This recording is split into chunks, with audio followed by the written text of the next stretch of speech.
Hey, and welcome back to the podcast. We're here with Faisal Siddiqui from creativebusinesscompany.com. Now, Faisal is a board-level strategist for Fortune 10s, for startups and nonprofits, and he is on a mission to make brand marketing more accountable and effective for all. So we're going to be talking about that kind of scary, but sometimes hard to get your head around idea of branding and marketing and all the cool things that Faisal has accomplished. So Faisal, nice to meet you. Great to meet you too, Rob. Yeah. And so can you tell us what's your focus, what's your passion? What has really gotten you fired up the last few months? Last few months is really politicizing and promoting the virtues of brand marketing as a critical way to help a lot of startups and help a lot of internet companies scale profitably. As I'm sure you know, and a lot of your listeners know, when interest rates are up, profitability is number one. And so if we think about the different types of marketing, brand marketing has always been seen as perhaps a bit fluffy and unaccountable. And my job is to tell people that it's actually a critical way, when done correctly, to grow profitably. So that's really what's on my mind 24/7. And so what is brand marketing to you? Because I know that there's a lot of weird ways to go with it. And sometimes I get hung up on with people get so focused on like certain keywords or certain color schemes. So when you're talking about this idea of like brand marketing and what you do specifically and uniquely, like what makes the difference for you? For me, the definition of brand marketing is really a soft sale. It's a soft sale to the large group of people, to your total addressable market. So it's to all the folks who may not be ready to buy right now, but it's really important for them to know the name of your company. And I contrast that with performance marketing. So performance marketing is more like click-based advertising, like Facebook ad or a LinkedIn ad. And those are really good at selling to people who are ready to buy right now. So if I had to delineate between the two, brand marketing is the soft sell message to the whole market. Performance marketing is a hard sales message to those who are ready to buy. Okay, so that's just to get those people warmed up, to get them knowing who your company is and what they're about. And how do you even like begin to approach that? Because it seems like, just again, when my head wraps around this, I think about it's like kind of like long term and like getting these like sort of awareness type of ads in place. But how do you even begin to approach like just getting in people's faces with this brand marketing? Well, that's a great question. And I think I'd first start by just providing a bit more difference between the two, if that's okay, between brand marketing and performance marketing. And so I think that the first thing is that performance marketing has traditionally been considered really great because it's cheaper. It's cheaper than like a Super Bowl commercial or a billboard. It's really accountable because you can see the numbers, whether it went up or down, and it's super targeted. But I think one of the challenges a lot of internet-based companies are facing now is that they're realizing that performance marketing is also getting very expensive, and it's very hard to profitably grow by just putting your money into performance marketing. And there's three reasons why, and we've laid this out in a number of our white papers. But the first reason that listeners should know about is that performance marketing, while it's great for short-term based selling, one of the challenges behind it is it's based on an auction-based system. And so what an auction-based system basically says is that you're going to bid for certain keywords. So if I'm a fintech and I want to sell credit cards, I'm going to bid for certain credit cards for certain keywords that are related to that. So what's the best credit card with the best loyalty program? I'll bid for those keywords. Now, the challenge with that, though, is you're bidding and you're trying to compete at what we call the point of purchase. When a customer has publicly declared, it's like, hey guys, I'm actually ready to buy. I'm looking for different alternatives. So because they've declared their purchase intent publicly, it's you bidding versus every single other one of your competitors for those keywords. So you can imagine immediately that those auctions quickly become inflated and it becomes really, really expensive to own those keywords. So that's the first problem. The second problem is because you're bidding for people who are active in the market, you're ignoring the whole bunch of people who are perhaps not ready to buy right now. And there's a really interesting statistic called the 95-5 rule by the Ehrenberg Baptist Institute of Marketing Science based in Australia. They're quite famous. And they have a rule that basically says 95% of the lifetime customers of a business will come from people and folk who may buy from you in the future, but they're not ready to buy right now. So if they're not ready to buy right now, they're certainly not going on the internet typing in what is the best credit card with the best loyalty points. So by channeling all of your money into performance marketing, you're effectively only going after 5% of the total revenue of your firm. And you're doing that and you're competing with all the other competitors just for the small group of customers who are actively buying. So it gets really, really expensive. And then the third challenge with it is, as you know, as I said before, performance marketing uses hard sales messages. So it's like 2 for 1, 50% off, stuff like that. Those messages don't work for people who are not ready to buy right now. So in totality, performance marketing is really good at closing the sale, but just putting all of your money into performance marketing, one, it gets really expensive, and then two, you're ignoring the big opportunity of speaking to your total addressable market. Now, let's actually get to answer your question though, which is how do you think about brand marketing? So I think brand marketing, when taught badly, is often conceived of as emotional advertising. Like somehow we're going to talk about our purpose and touch people in the kind of softy feelies, and that's somehow going to be good for business. I think that's a component of it, but that's the wrong framing. The way we like to think about brand marketing is about engaging with a customer before they're ready to buy. So it's not competing at the point of purchase. It is about telling a soft sale message about your company to the broadest number of people possible. Now, the follow-up question is, okay, how do you do that without investing in Super Bowl ads and billboards? Well, the really great way of doing that online and these days is actually using digital video. So digital video, the great thing about digital video is you can tell a story. It's a soft sales message. You don't really have to go in with a hard sale. You can tell people about your company. You can explain, you can focus on the thought leadership or some of the thoughts that you bring to the category. And the great thing about digital video is whereas a performance ad, a cost per click, on average cost per click between $5 and $10, the cost per view on a video is 10 cents. So you can get your video in front of a lot of people for a lot cheaper. That's the first thing.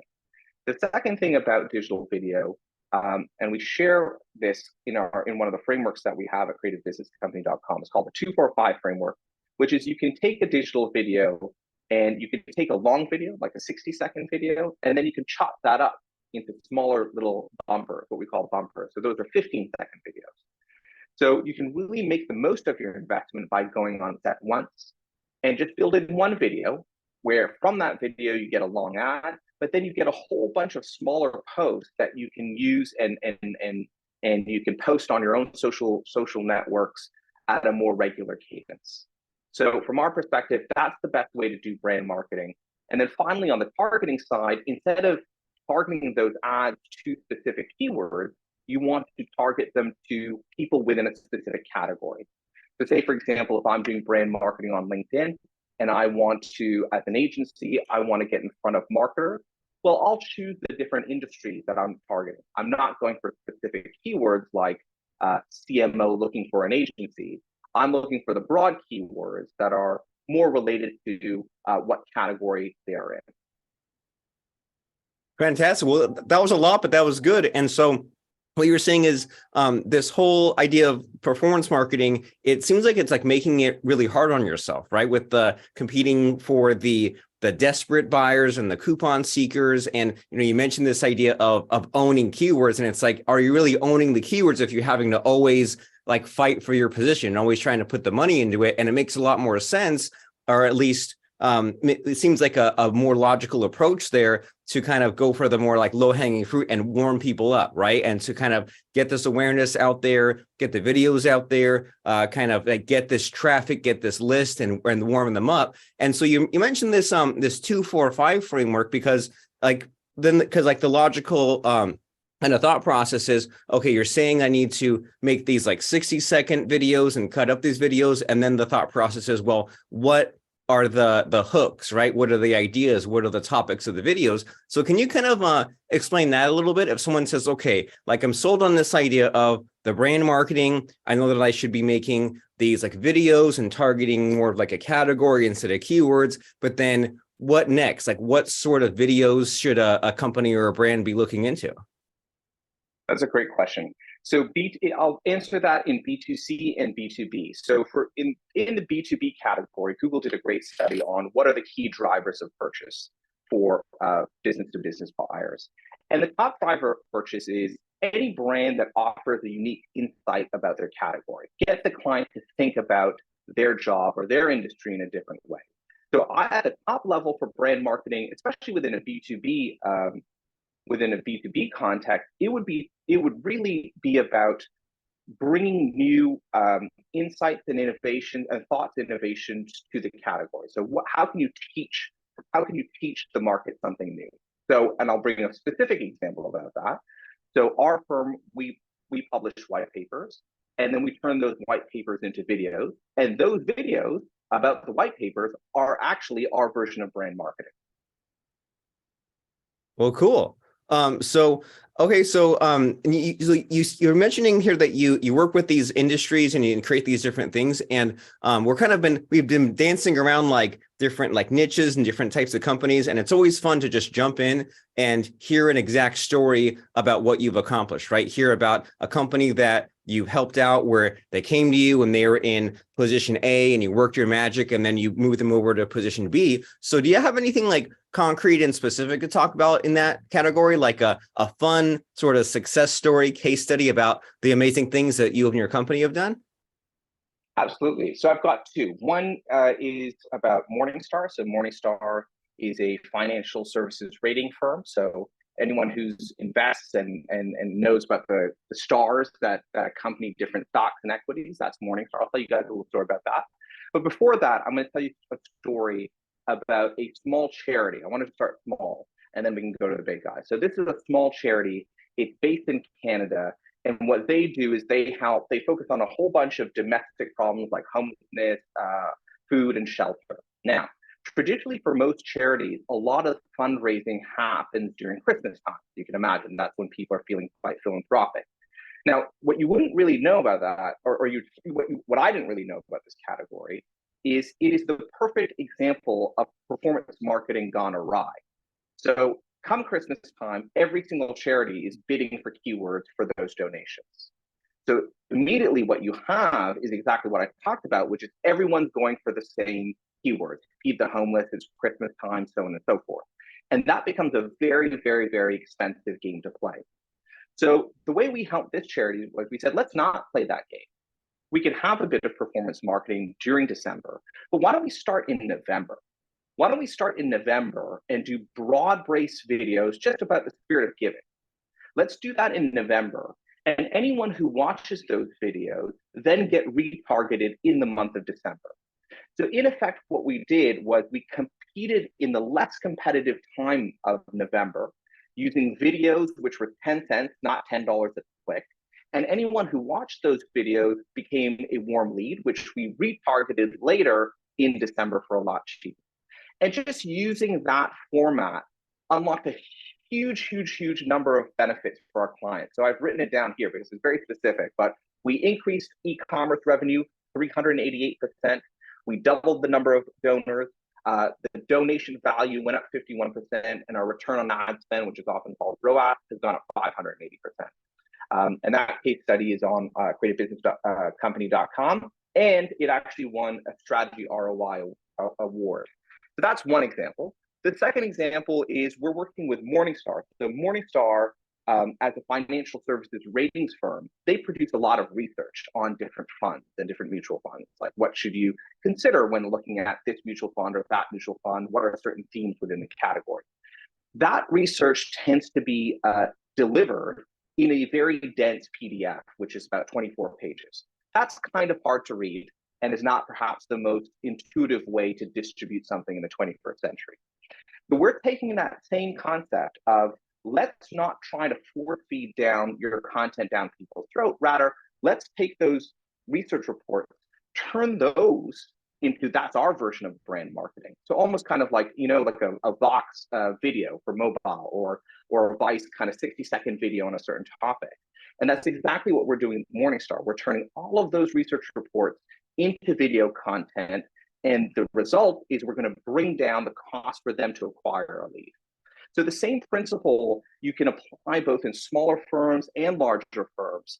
But I think you nailed it on the head, which is, do you want to be the guy who is almost competing at the bazaar, where you can imagine there's tons of sellers and a potential buyer walks in and they've never heard of you, and you have to almost out yell all the other people within the bazaar? Or do you want to be the company that talks to them in the parking lot, even before they've entered? And that's the basic idea with how we think about brand marketing: is you're not competing at the point of sale, you're competing far earlier, cheaper, and easier. That's awesome. And I'm picking up on some of these different aspects of kind of your logic here of like, it seems like you're all about looking at what everyone is doing and then sort of defying expectations in the marketplace. And usually what everyone else is doing is sort of the short term, immediate, not a lot of thought put into it. And you're saying, well, how can we maybe get the message out there earlier and then retarget people later, or even make the messaging shorter and more bite size, especially if they're just now getting to know us, right? You're saying that instead of the 24-page, 26-page PDF, you're making the 60-second Vice video. And who knows, maybe they can be walked up later into the PDF where they can get into that later, or jump into that on their own if they're really that interested right off the bat. But it seems like a lot of your thought process is, number one, being contrarian to the market, and then also number two, sort of like just kind of earning more of the attention span.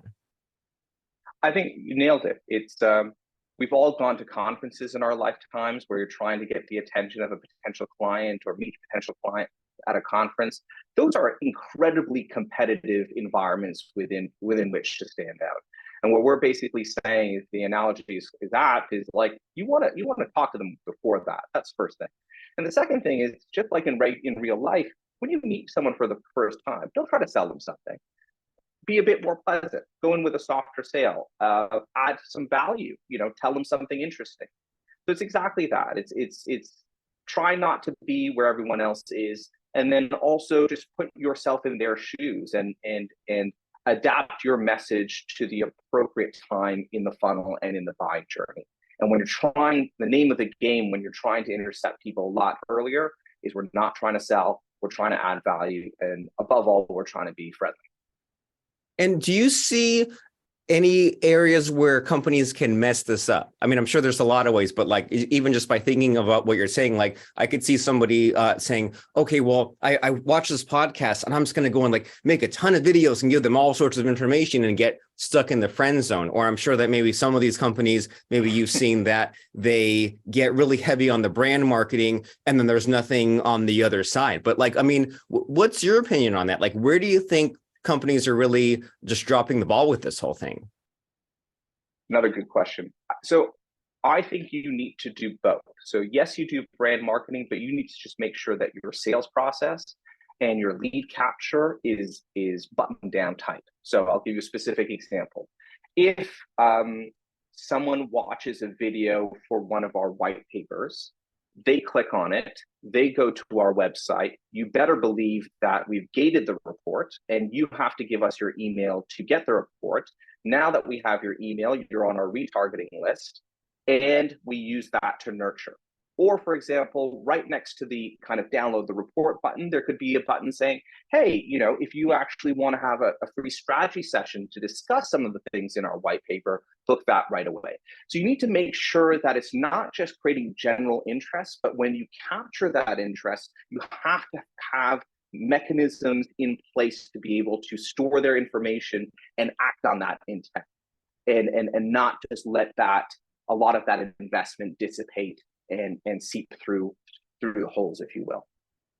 I love it. And I'm sure that there's a lot of moving parts in all that we haven't even gotten a chance to, like, retargeting many times, or having an email follow-up sequence, or manual outreach. There's a lot of fun pieces to be filled in the funnel to get them from point number one to point number two, as you kind of warm them up and do this whole demonstrating value and showing why they're different and all this kind of familiarity. And so if someone here says, okay, I've gotten a good start. I've gotten a lot of ideas, but I need help on the implementation. I need to go and go somewhere to some website and get a conversation started and see if I'm a right fit for all of this. How does someone know if they're a good client for you? And what's the next step here? What's the call to action? What's the website to continue down this process?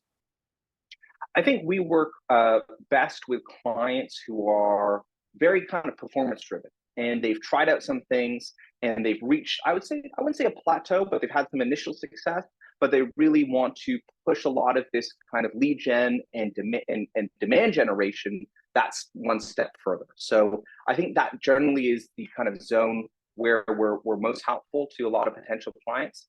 And if they are interested, they should check us out at creativebusinesscompany.com or check us out on LinkedIn, Faisal Siddiqui. And we post a lot about a lot of these strategies just for free. If you don't want to be a client, but you just want the content, you can follow us and hoover all of that up for free. But we prefer also clients. So check us out on creativebusinesscompany.com. Fantastic. Faisal Siddiqui, creativebusinesscompany.com. And as we wind down our conversation here, it's always fun to put my guest on the spot here and ask them a question like what advice they wish they'd gotten 20 years ago. So with all the adventures and misadventures, ups and downs that you have, does anything come to mind when I ask you, what advice do you wish you'd gotten 20 years ago? I wish I'd start sooner on my entrepreneurial journey. I worked a lot at a larger management consulting firm. I worked at Profit, Scott Galloway's firm, and I think I would have started my entrepreneurial journey earlier. I think, at least for me, it takes a good few years to get a lot of the bad habits out of your system, or to try and fail at a whole bunch of things. And so I'm almost 40 now. Had I done that at 20, I think things could have been a bit different. But no regrets on my end. I would just say to anyone out there who's thinking about going into entrepreneurship, take the plunge, do it earlier, and don't wait for perfect. I love it. Very inspiring. And thank you for showing up, Faisal, and giving us this advice and giving us these sort of initial steps and ideas to consider. The website, one more time, let me make sure that we get it exactly right, is creativebusinesscompany.com. We will see you there. Go ahead, do it right now. And thank you very much for being an inspiration and giving us this advice. Lovely. Thank you, sir, and great to chat.